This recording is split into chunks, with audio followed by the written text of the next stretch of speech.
Hey guys, today is Tuesday. We had Heimbig news, so CPI at 8:30, also at 10 a.m. And yeah, today was really a really difficult day to trade. Basically a day which I want to avoid. Today I actually failed to stay patient, as you can see right here. So many trades taken today, but yeah. So I want to talk today not really about my executions, but more like about the conditions and how I have to avoid such days and what I have to change if I basically trade such conditions where we trade in a really large price range and openings basically still trading inside the range and not really doing anything. So that's what I want to talk about. So maybe let's first start with the daily conditions and then I talk you through it. So yeah, still trading in a really difficult range. So that's already really a problem. So not really a daily clear objective where we can trade to. So just really consolidating in a tight price range, really difficult. Let's drop to an hourly chart. What we do have right here. So S&T is staying in play right there.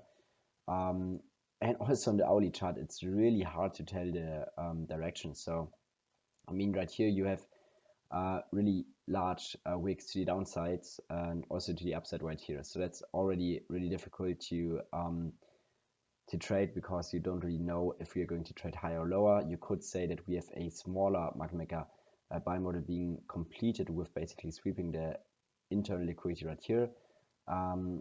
But as you see right here, that's kind of not enough. Still trying to reach higher.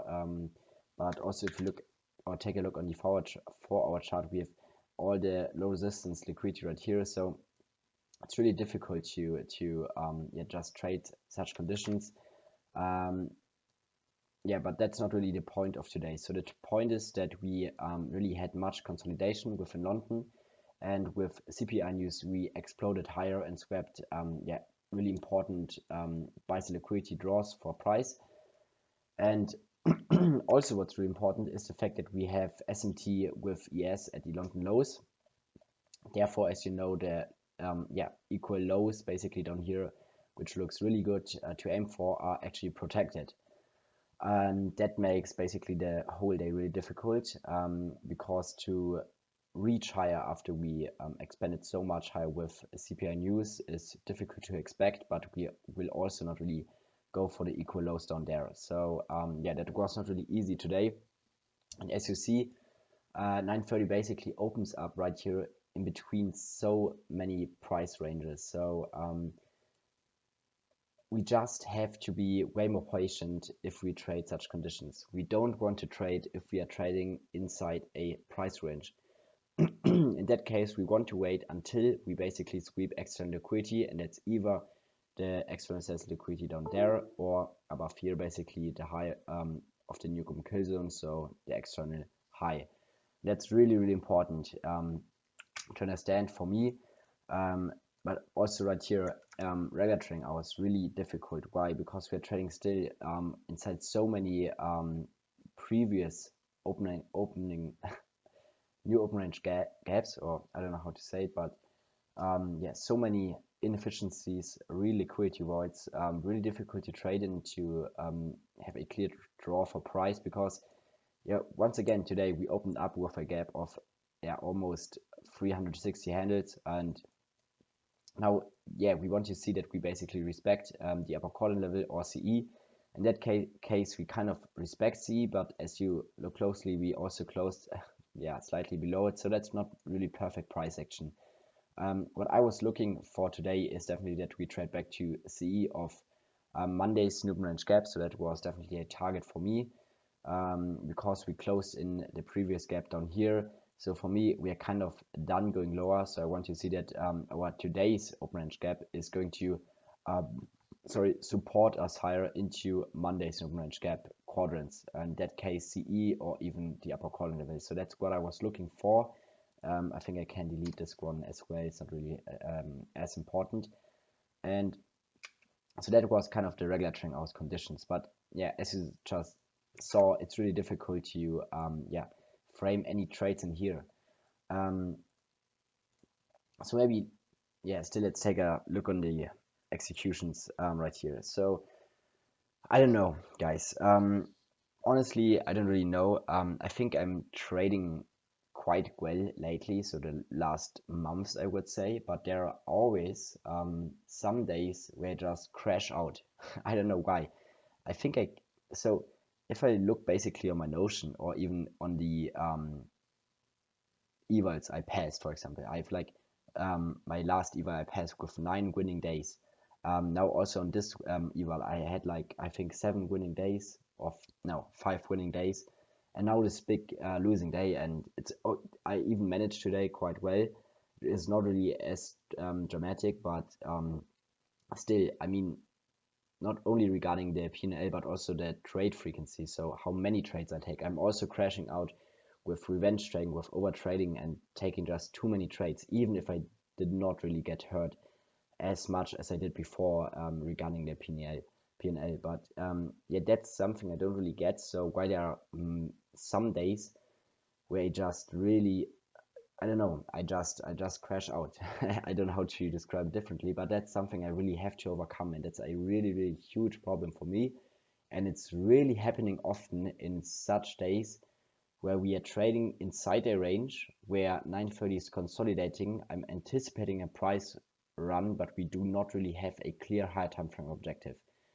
And that's something I really have to be aware of. So, and I think how to avoid it is that we have to stay patient. We have to wait until we take out the external liquidity draw, even if today seems like a good day. So we have high impact news at 8:30 and 10 a.m. In that case, 10 a.m. I think was the reason why we had so much consolidation, and was kind of the market slowing down right here with the opening. But yeah, if we just stay patient, if we wait for the external liquidity sweep right here, we have this super clean market maker buy model right here presenting itself after we inversion fair gap right here, so something like that. And I mean, look at the stop. Even if we had high volatility in here, that's not a huge stop. So 40 handles, I mean, that's perfect. I would probably enter by market, so probably would be like something like this.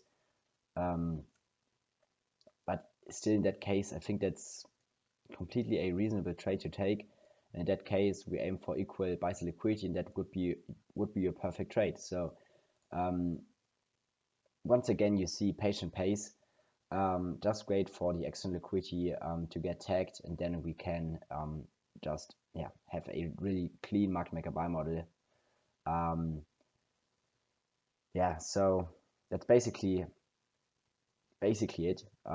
Because with that, we are also trading a line with regular trading hours. Once again, if we drop back to it, you see that we here slightly respected CE. That we are now also can aim for higher prices, even if we do not really reach for higher prices than the high of today's range gap, so 930, we still can aim for the right direction. So that's also something to keep in mind. And what I also want to keep in mind is that we have SMT down here, so you can really be convinced actually that we are not going to trade lower and take out the lows down here, because that's protected SAS liquidity. So right here, basically the wick should be your low of the day. Obviously, it's really confusing that we have such a huge wick to the downside, which is a really large imbalance on a 5-minute chart, and that we did not basically trade back to it. But in that case, that's where you have a stop loss, and I think that's a completely reasonable risk reward to go for. So 3.72. I mean, that's completely worth it to take the trade. And that's just, I don't know. I think so many trading days, I'm really just patiently waiting and just really good at analyzing the draw. But on days where the opening is right not really doing anything, I'm really not really trading at my best, I think. And that's something I have to overcome, that I stay patient and that I just trade less. I do not need to trade every day. That's a day which you can completely avoid. I think it's so stressful to trade this. But obviously it's definitely not a easy day to trade. But it's just really important just to stick to your model, that you don't overtrade, don't that you just don't crash out. I don't know how often I have to say it, but you know how to do it. You have really traded nice setups. It's I don't know. We have to overcome it. We have to avoid such days where I think it's also something what we can be aware of if like basically our news are this having such a aggressive or significant impact on the market, then we just skip the day, because then obviously the AM session is not really doing so much, and yeah, presenting more like high resistance, low quality conditions. I like that we still aimed, or that we reached the CE level of Monday's no branch gap, which I marked out right here. That's quite nice to see, but yeah, still this would have been a completely clean market maker buy model. But as you saw it here, I entered right here. Yeah, break even, entered right here, stopped. I think I went short, got stopped, went long, got stopped. Then we exploded. I went long, got stopped, went short, got stopped, went short, got stopped, went long. Went long, added right there, and yeah, free partials. But yes, still so completely avoidable. Also the trades right here. So every trade before 10:15 is so avoidable. It's just that I'm kind of like I don't know. Usually I trade with the 10 macro. In that case, I was just too impatient. Yeah, I think I will end it right here. Not really. But yeah, we know how to do it, guys. We just have to stick with the basics. We can do it, we will do it, and we have to improve. We have to avoid such days. We have to trade outside the range. We have to wait if we have 10 a.m. news. We have to wait for our model to present itself. We are patient. We have everything what it takes to be profitable. We just have to do it. And that's just a fact. And see you soon.